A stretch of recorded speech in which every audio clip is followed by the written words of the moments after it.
akwai wani set box ko akwai wani all wealth, akwai wani all cash da makamantansu. Waɗannan duk hanyoyi ne na riba da suka dawo a zamanance, suka biyo ka har cikin ɗaki kuma ake ta'amuli da su.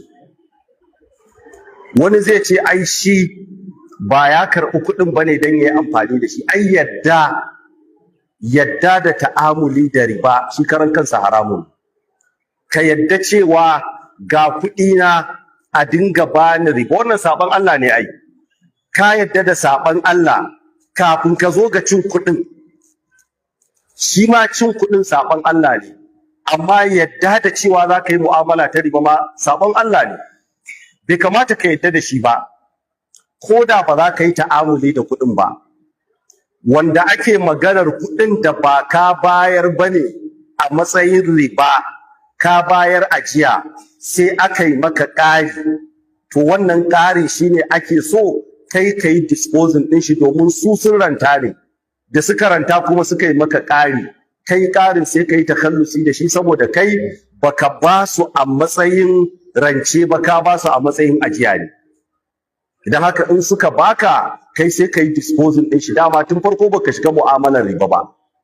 Amma fa ga wanda tun farko shi ya sa kuɗinsa ne don ya ƙaru, kuma sai ya ce maka wai ai kuɗin in ya ƙaru, wanne ne ake ƙara ne, set box ne ko kuma all ne? Shi ma set box ɗin ana ƙara ko ba ƙara? Ana ƙara mana, kwanaki haka suka ce. Yawa malam, wannan ya fa'i. Kwanaki wasu da suka yi tambaya cewa suka shi ma ana ƙarawa. Na? Ba mai all tun?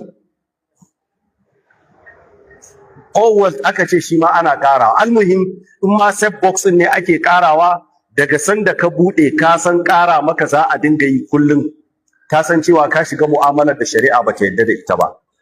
So don haka ajiya a banki, sawa'un irin waɗannan bankunan masu branches a wayoyinku ko sai agent a cikin kasuwa, ofis ɗinsu yana can Abuja ko Lagos baka ma san inda yake ba, ko kuma bankuna masu branches dukkanin su hukunci ɗaya ne.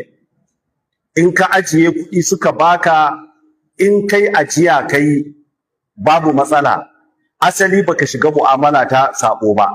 Amma kuma idan aka baka ƙarin shi kuma sai ka yi ƙoƙari ka yi takallusi da shi. Amma tun farko ka ajiye kuɗi kamar masu sawa a term deposit, akwai miliyan 10, yanzu rani ya shiga babu siyan kayan